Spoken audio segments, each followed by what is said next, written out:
Pessoal, falar um pouco aqui sobre o conteúdo, né? Nivelamento. Inicialmente, eu vou falar rápido aqui sobre a ideia de conjuntos numéricos, até para a gente se situar dentro do trabalho, não só de nivelamento, mas também de cálculo 1, né? Alguns conjuntos numéricos, né? O conjunto dos números naturais, né? Que é a gente representa com a letra N, formado por 0, 1, 2, 3, 4, 5, 6 e por aí em diante. O conjunto dos números inteiros, né, que além de trabalhar com esses valores naturais, trabalha também com os valores né, inteiros negativos, menos 1, menos 2, menos 3 e por aí vai. Então, o conjunto, se você observar o conjunto dos números inteiros, ele é o conjunto dos números naturais mais essa parte negativa aqui, né? Os conjuntos dos números racionais. O que é o conjunto dos números racionais? Todos os números que podem ser escritos na forma de fração, né? Desde que P e Q, que é numerador e denominador, sejam números inteiros. Lembrando que o Q não pode ser zero, né? Ou seja, todo número natural, todo número inteiro, ele é um racional, porque, por exemplo, assim, o menos 2, ele é uma fração. Como o denominador aqui é 1, a gente não precisa escrever, mas menos 2 é a mesma coisa que menos 2 sobre 1, né? Então, esse é o conjunto dos números racionais. E os números que não podem ser escritos em forma de fração, a gente chama de conjunto dos números irracionais, né? São números decimais infinitos, né, que não conseguem a representação na forma de fração. Por exemplo, raiz de 2. Ele é uma dízima, 1,41, 42, 135 e por aí vai. Mas ele não é uma dízima que a gente chama periódica, ou seja, que vai repetindo números, né? Ele é uma dízima. E isso aqui eu não consigo escrever na forma de fração, né? Então ele é chamado de número irracional. Outro exemplo, o π, que a gente usa muito na trigonometria, o valor dele é 3,14, 15, 92 e uma série de outros números aqui que eu não consigo escrever isso aqui na forma de uma fração. Então esses são os números irracionais, certo? E quem é então o conjunto dos números reais, que é o conjunto que o tempo todo a gente fala lá no cálculo, né, no trabalho de funções, de forma geral? É o conjunto formado pela união entre os racionais e os irracionais, né? Quando a gente junta esses dois conjuntos, nós estamos falando do conjunto dos números reais que a gente chama de R. Então, por exemplo, seria mais ou menos assim, ó, natural é 0, 1, 2, 3, 4. Além desses números, se eu acrescentar os números negativos, menos 1, menos 2, menos 3, eu tenho o conjunto dos números inteiros. Então, quer dizer, os inteiros englobam os naturais. Os racionais englobam os inteiros, né? Porque todo número inteiro pode ser escrito na forma de uma fração.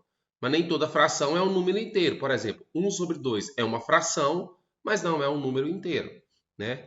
E aí, quando eu pego os números racionais com os números irracionais e junto eles, eu tenho o que a gente chama de conjunto dos números reais, né? Então, nosso estudo aqui na disciplina de nivelamento, assim como lá na disciplina de cálculo 1, ele acontece todo dentro do conjunto dos números reais, beleza? Eu vou começar a falar um pouco sobre funções, né? Eu até coloquei aqui, ó, funções de uma variável, né? Até para fazer uma associação com o que a gente vê lá no cálculo. Qual que é a ideia de uma função de uma variável? Então a gente escreve, por exemplo, aqui, ó, f de x igual a 3x ao cubo menos 2x mais 1. Isso é uma função, né? E esse f de x a gente geralmente chama ele de y, né? Então f de x a gente chama de y. Então a gente tem que y é igual a 3x ao cubo menos 2x mais 1. Quer dizer que esse valor de y ele depende da variável x, né? Ele depende da variável x. Porque para saber o valor de y, eu preciso substituir esse x por um determinado número, né? Se o y depende de x, a gente fala que o y está em função de x. Por isso que a gente usa a ideia de função, a palavra função. O y está em função de x. E como ele depende só de x, ele depende só de uma variável. Ou seja, se eu souber o valor de x, eu sei o valor do y. Por exemplo, se x for igual a 1, né? Se eu pegar essa função e trocar x por 1, eu vou descobrir que o y vale 2. Então quer dizer que eu consigo descobrir o valor de y a partir do momento que eu sei o valor de x. Então eu digo que o y depende do x. O y está em função de x. E como ele está em função de apenas uma variável, se você observar que a única variável que tem é o x, né? É a única variável que tem aqui. Então, ele é uma função de apenas uma variável, por exemplo, nesse caso, o x, né? Por exemplo, se o x for igual a zero, se eu colocar zero aqui, eu vou descobrir que o valor de y é 1. Então, o valor de y, ele é um valor que ele depende apenas de x, ele está em função de x. Então, é por isso que a gente usa a ideia de função, a palavra função, para representar essas expressões, porque o valor de y ele é uma função de x, que é apenas uma variável, né? Só tem uma variável aqui, beleza? Vou dar alguns exemplos aqui, ó. Então, a gente geralmente representa uma função assim. Ela tem uma fórmula que a gente chama lei de formação, que é o que vai estabelecer a relação entre y e x. Então, nesse caso, o y é igual a menos 2x² mais 1. Sabendo valores de x, eu consigo determinar o valor de y.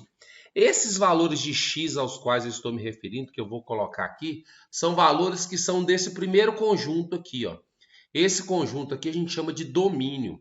O domínio é o lugar de onde a gente vai tirar os valores de x, né? Então, por exemplo, quando eu falo que o domínio é o conjunto dos números reais, quer dizer que eu posso usar para x qualquer número, né? E aí eu vou atribuir valor a x. Quando eu atribuo o valor a x e faço essa conta, eu encontro um valor para y. Esse valor para y, ele vai estar dentro desse conjunto aqui que a gente chama de contradomínio, que é o conjunto de onde a gente vai encontrar os valores de y. Então, na representação de função, esse primeiro conjunto a gente chama de domínio, que é o lugar de onde eu vou tirar os valores para substituir no x. E quando eu fizer a conta e encontrar o valor do y vai estar dentro desse outro conjunto que eu vou chamar de contradomínio. Por exemplo, se eu pegar x igual a 1, ele é um valor real. Quando eu substituo, né, aí ele pertence ao domínio, né? Quando eu substituo x por 1 nessa função, eu vou encontrar que o y é igual a menos 1. O menos 1 pertence a esse conjunto aqui, que é o contradomínio. Só que esse menos 1 a gente ainda dá um outro nome para ele. A gente fala que ele é a imagem do 1. Então, para x igual a 1, a sua imagem é o menos 1. Então, o conjunto imagem, ele é um conjunto que ele está dentro do contradomínio. E quem é o conjunto imagem? É o conjunto dos valores de y, né? Então, por exemplo, se eu pegar x igual a 0, o x igual a 0 é um elemento do domínio. Quando eu substituo x por 0 e faço as contas, eu descubro que o y vale 1. Ou seja, o 1 é a imagem do zero, é o valor correspondente ao zero, né? E esse valor correspondente a gente dá o nome de imagem. Então, essa aqui é a ideia de domínio e de imagem. Domínio de uma função são os valores que eu vou colocar no lugar do x. E ao colocar um valor de x na função, eu vou encontrar um valor de y.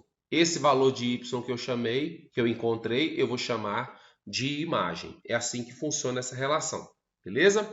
Vamos lá, vou fazer alguns exemplos aqui, ó. Vou fazer esse primeiro exemplo aqui, ó. Vou colocar até aqui no quadro. Seja f de x igual a 2x menos 3 e g de x igual a 3x mais a. Então, eu passei aqui duas funções, que são elas, a função f de x e a função g de x. E eu estou querendo saber qual é o valor de a, sabendo que, aqui, ó, f de 2, o que é a imagem de... O que é f de 2?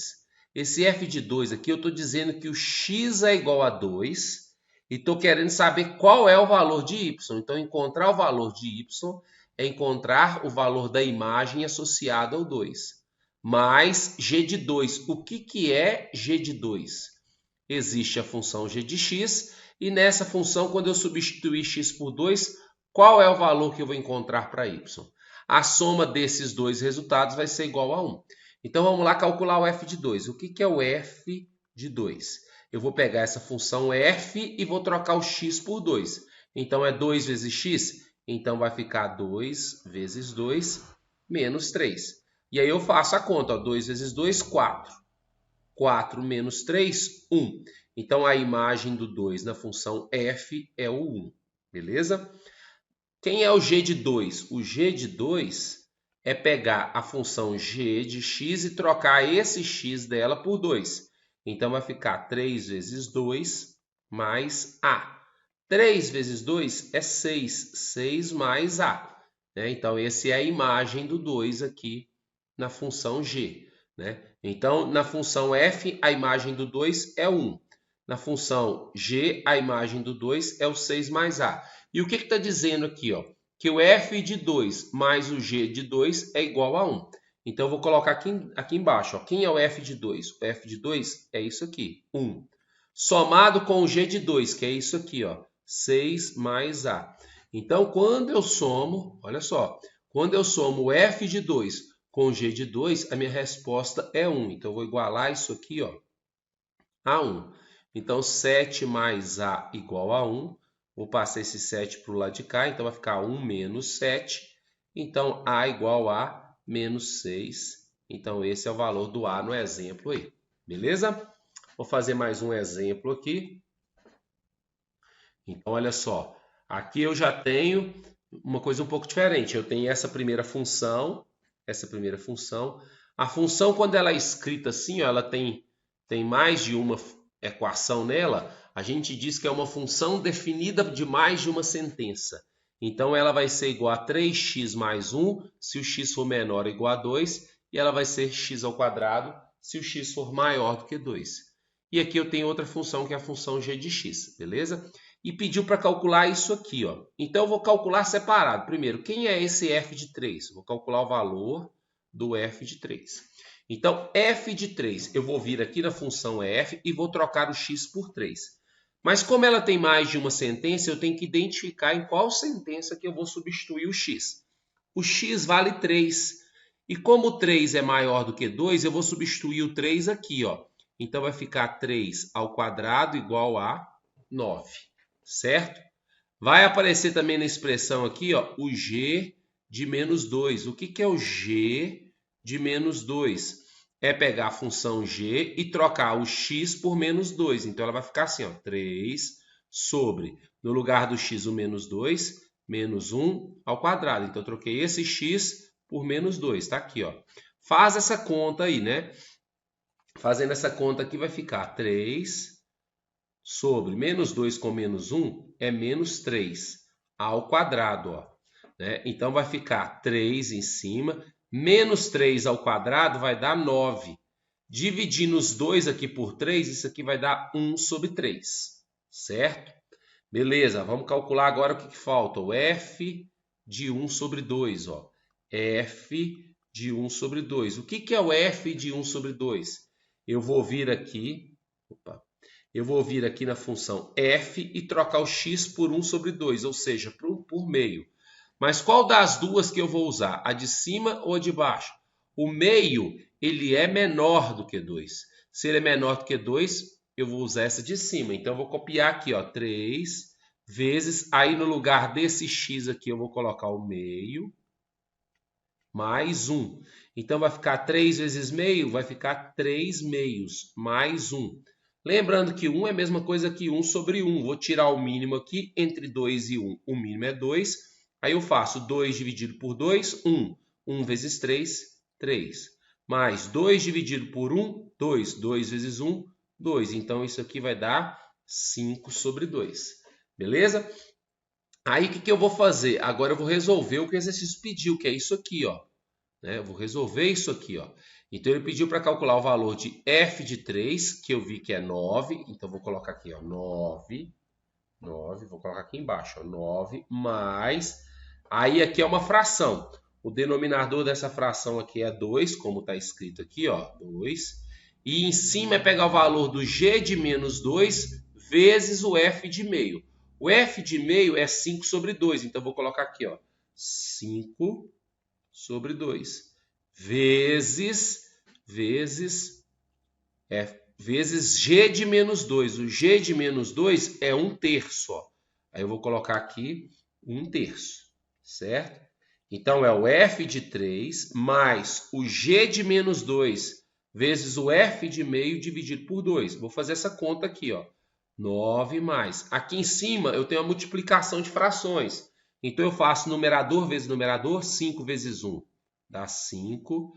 2 vezes 3 dá 6. Tudo isso dividido por 2, né? Lembrando que esse 2 que está aqui embaixo é igual a 2 sobre 1, né? Então, isso aqui vai dar 9 mais divisão de frações. Eu tenho aqui a divisão de duas frações. Para resolver isso, eu mantenho a de cima e multiplico pelo inverso da de baixo. Então, isso aqui vai dar 9 mais 5 vezes 1, 5. 6 vezes 2 vai dar 12. Esse 9 que a gente tem aqui é como se fosse 9 sobre 1, ó, né? Então, vou tirar o mínimo aqui, ó. O mínimo entre 12 e 1 é 12. Então, aqui é 12.